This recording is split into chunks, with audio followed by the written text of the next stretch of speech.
Bismillahirrahmanirrahim. Assalamualaikum warahmatullahi wabarakatuh. Syukur alhamdulillah kita masih bisa berjumpa kembali di channel ini. Salawat dan salam tak lupa selalu kita sanjungkan kepada junjungan kita Nabi Agung Muhammad Sallallahu Alaihi Wasallam. Allahumma sholli ala Sayyidina Muhammad wa ala ali Sayyidina Muhammad. Doa saya semoga kita semua selalu dalam lindungan Allah Subhanahu wa Ta'ala, selalu diberikan kesehatan, dilapangkan rizki, dipanjangkan umur, serta dimudahkan dalam segala urusan. Amin ya Rabbal Alamin. Pemirsa beriman yang dirahmati Allah, memasuki alam kubur merupakan fase pertama setelah seseorang meninggal dunia. Sebuah alam baru yang disebut juga dengan alam barzah dan dianggap paling menakutkan saat pertama kali seseorang terbangun atau sadar bahwa dirinya telah mati.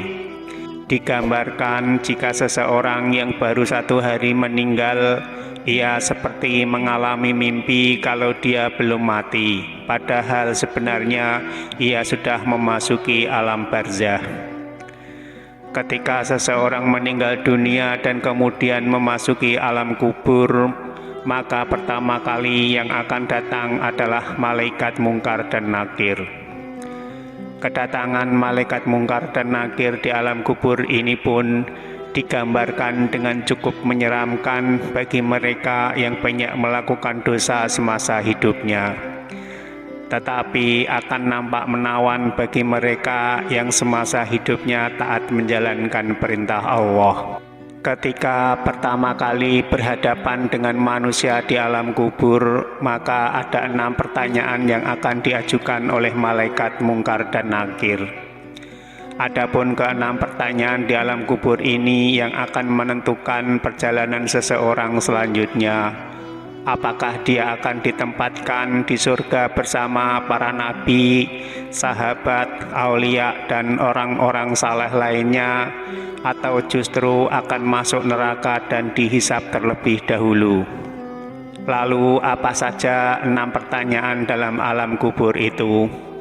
Sebelum kita lanjutkan, saya mohon dukungan kepada semua pemirsa yang belum subscribe untuk like, subscribe, dan share video ini supaya channel ini berkembang dan bermanfaat untuk banyak orang.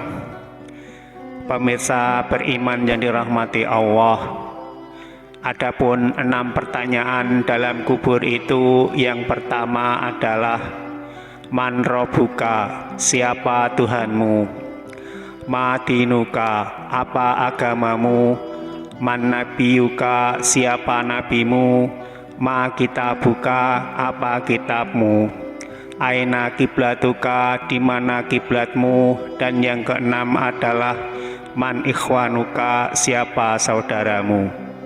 Kehidupan alam barzah atau alam kubur banyak disebutkan dalam Al-Quran dan hadis, serta siksa-siksanya yang tanpa ampun bagi mereka yang berdosa, tetapi akan mendapatkan kelapangan dan ketenangan bagi umat yang beramal soleh. Berikut ini adalah sebuah hadis Rasulullah Shallallahu Alaihi Wasallam yang menggambarkan perjalanan manusia setelah melewati fase kematian. Hadis panjang Al-Bara bin Azib yang diriwayatkan oleh Imam Ahmad dan disahihkan oleh Imam Al-Hakim dan Syekh Albani ini menceritakan perjalanan para manusia di alam kuburnya. Suatu hari kami mengantarkan jenazah seorang sahabat Nabi Shallallahu Alaihi Wasallam dari golongan Ansor. Sesampainya di perkuburan, liang lahat masih digali.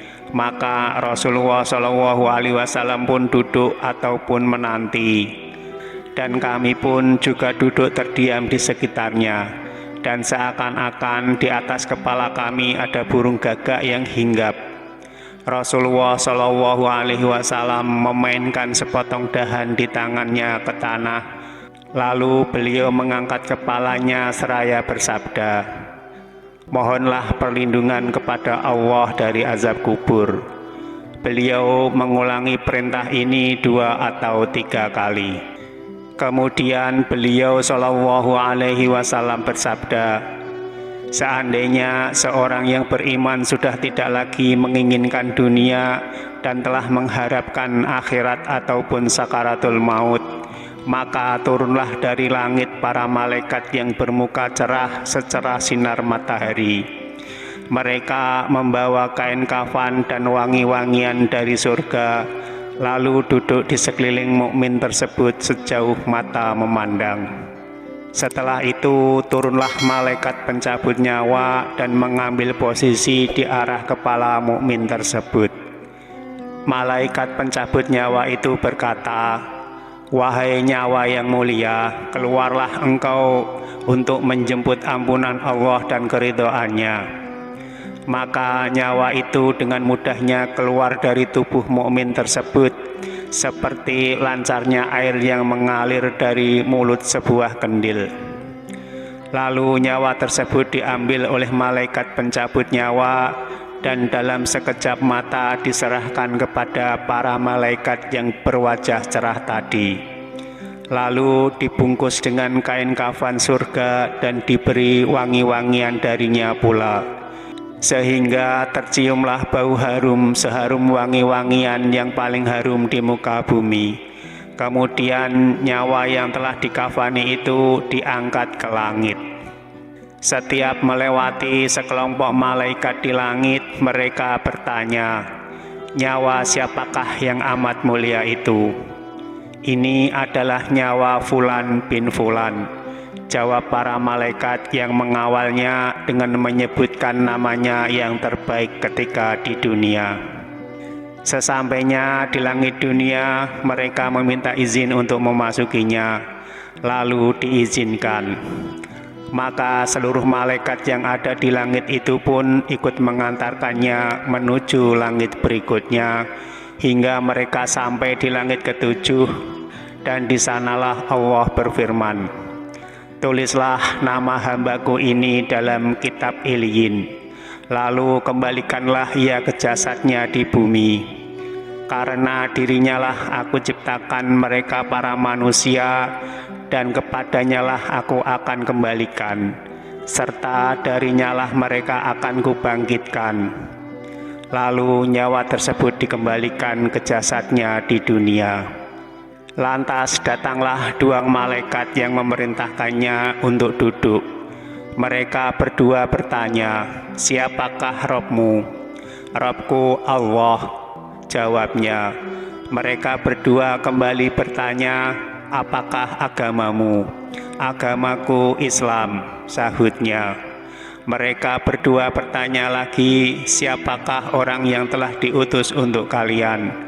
'Beliau adalah Rasulullah Shallallahu Alaihi Wasallam,' jawabnya. 'Dari mana engkau tahu?' tanya mereka berdua. 'Aku membaca Al-Quran, lalu aku mengimaninya dan mempercayainya.' Tiba-tiba terdengarlah suara dari langit yang menyeru, 'Jawaban hambaku benar, maka hamparkanlah surga baginya. Berilah dia pakaian darinya, lalu bukakanlah pintu ke arahnya. Maka berhembuslah angin segar dan harumnya surga memasuki kuburannya, lalu kuburannya diluaskan sepanjang mata memandang. Saat itu datanglah seorang pemuda asing yang amat tampan, memakai pakaian yang sangat indah dan berbau harum sekali, seraya berkata, 'Bergembiralah, inilah hari yang telah dijanjikan dulu bagimu.' Maka mukmin tadi bertanya, 'Siapakah engkau?' 'Wajahmu menandakan kebaikan.' 'Aku adalah amal solehmu,' jawabnya. Si mukmin tadi pun berkata, 'Wahai Robku, segerakanlah datangnya hari kiamat, karena aku ingin bertemu dengan keluarga dan hartaku.' Adapun untuk orang kafir, di saat dia dalam keadaan tidak mengharapkan akhirat dan masih menginginkan dunia, maka turunlah dari langit malaikat yang bermuka hitam sambil membawa kain mori yang kasar. Lalu mereka duduk di sekelilingnya. Saat itu turunlah malaikat pencabut nyawa dan duduk di arah kepalanya seraya berkata, "Wahai nyawa yang hina, keluarlah dan jemputlah kemurkaan dan kemarahan Allah." Maka nyawa orang kafir tadi berlarian di sekujur tubuhnya, dan malaikat pencabut nyawa tadi mencabut nyawa tersebut dengan paksa, sebagaimana seseorang yang menarik besi beruji yang menempel di kapas yang basah. Begitu nyawa tersebut sudah berada di tangan malaikat pencabut nyawa, sekejap mata diambil oleh para malaikat bermuka hitam yang ada di sekelilingnya. Lalu nyawa tadi segera dibungkus dengan kain mori yang kasar. Tiba-tiba terciumlah bau busuk sebusuk bangkai yang paling busuk di muka bumi. Lalu nyawa tadi dibawa ke langit. Setiap mereka melewati segerombolan malaikat, mereka selalu ditanya, "Nyawa siapakah yang amat hina ini?" "Ini adalah nyawa Fulan bin Fulan," jawab mereka dengan menyebutkan namanya yang terburuk ketika di dunia. Sesampainya di langit dunia, mereka minta izin untuk memasukinya, namun tidak diizinkan. Rasulullah Shallallahu Alaihi Wasallam membacakan firman Allah Subhanahu Wa Taala, "Tidak akan dibukakan bagi mereka orang-orang kafir pintu-pintu langit, dan mereka tidak akan masuk surga sampai seandainya unta bisa memasuki lubang jarum sekalipun." Al-Quran Surah Al-A'raf ayat 40. Saat itu Allah berfirman, "Tulislah namanya di dalam sijin di bawah bumi." Kemudian nyawa itu dicampakkan dengan hina. Rasulullah Shallallahu Alaihi Wasallam membacakan firman Allah Ta'ala, "Barang siapa yang mempersekutukan sesuatu dengan Allah, maka adalah ia seolah-olah jatuh dari langit lalu disambar oleh burung, atau diterbangkan angin ke tempat yang jauh." Al-Quran Surah Al-Hajj ayat 31. Kemudian nyawa tadi dikembalikan ke jasadnya hingga datanglah dua malaikat yang menundukkannya seraya berkata, "Siapakah Rabbmu?" "Aku tidak tahu," jawabnya. Mereka berdua kembali bertanya, "Apakah agamamu?" "Aku tidak tahu," sahutnya. Mereka berdua bertanya lagi, "Siapakah orang yang telah diutus untuk kalian?" "Aku tidak tahu," jawabnya. Saat itu terdengar seruan dari langit, "Hambaku telah berdusta, hamparkanlah neraka baginya dan bukakanlah pintu ke arahnya." Maka hawa panas dan bau busuk neraka pun bertiup ke dalam kuburannya. Lalu kuburannya dipres oleh Allah Subhanahu Wa Ta'ala sehingga tulang-tulangnya pecah dan menancap satu sama lainnya. Tiba-tiba datanglah seorang yang bermuka amat buruk, memakai pakaian kotor dan berbau sangat busuk seraya berkata, "Aku datang membawa kabar buruk untukmu. Hari ini adalah hari yang telah dijanjikan bagimu." Orang kafir itu pun bertanya, "Siapakah engkau?" "Wajahmu menandakan kesialan." "Aku adalah dosa-dosamu," jawabnya. "Wahai Rabbku, janganlah engkau datangkan hari kiamat," suruh orang kafir tadi. Dan hadis panjang ini diriwayatkan oleh Ahmad dalam Al-Musnad dan disahihkan oleh Al-Hakim dalam Al-Mustadrak dan oleh Albani dalam kitab Ahkamul Janais. Pemirsa beriman yang dirahmati Allah, itulah sekilas gambaran bagaimana kondisi seseorang yang sudah berada di alam kubur. Semoga hal ini bisa menjadi pelajaran bagi kita semua agar selalu taat menjalankan perintah Allah dan menjauhi segala larangannya. Lantas bagaimana dan apa yang harus kita lakukan untuk menghadapi kematian? Perbanyaklah amal ibadah. bahkan agar kita terbebas dari siksa alam kubur dan bisa menjawab 6 pertanyaan tadi. Selain menjalankan semua perintah Allah dan menjauhi segala larangannya, kita dianjurkan untuk selalu membaca doa berikut, terutama setelah menjalankan sholat 5 waktu. Berikut ini doa agar kita terlepas dari siksa alam kubur yang diajarkan oleh Rasulullah Shallallahu Alaihi Wasallam. Allahumma inni a'udzubika min adzabil qabri wa min adzabin nar wa min fitnatil mahya wal mamati wa min fitnatil masihid dajjal. Yang artinya, ya Allah, aku berlindung kepadamu dari azab kubur, azab neraka, cobaan hidup dan mati, dan fitnah dajjal. Pemirsa beriman yang dirahmati Allah, demikianlah sedikit gambaran tentang alam kubur dan 6 pertanyaan di alam kubur. Semoga tayangan ini bisa bermanfaat untuk kita semua. Amin. Wallahu a'lam bishawab. Wassalamualaikum warahmatullahi wabarakatuh.